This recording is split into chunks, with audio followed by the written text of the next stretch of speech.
Vengano avanti i capi del Sinedrio e i magistrati.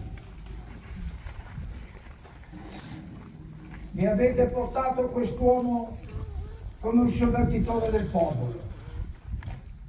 Ed ecco, dopo averlo esaminato alla vostra presenza, non ho trovato nulla di colpevole in lui di quanto l'accusate. Anzi, neppure Erode l'ha trovato colpevole.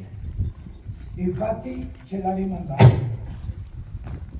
Insomma, egli non ha commesso nulla che meriti la morte. Perciò, dopo averlo condannato, lo lascerò libero. Vogliamo che sia condannato! Che sia condannato!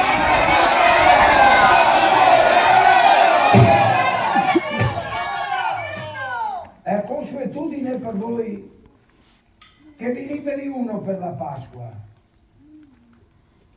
Chi volete che vi liberi? Barabba o Gesù, chiamato il Cristo?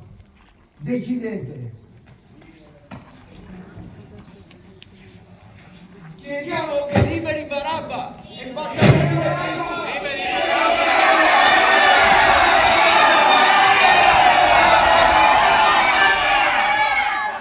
Mentre Pilato sedeva in tribunale, sua moglie gli manda a dire: non avere a che fare con quel giusto, perché oggi fui molto turbata in sogno per causa sua.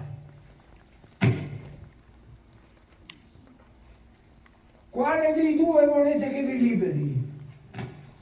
Togli via costui e libera Barabba!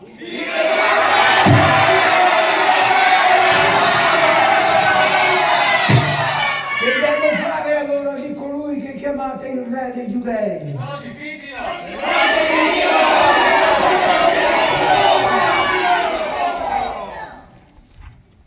Ma che ha fatto di male? Via, crocifiggilo! Non ho trovato nulla di colpevole in lui che meriti la morte. Crocifiggilo!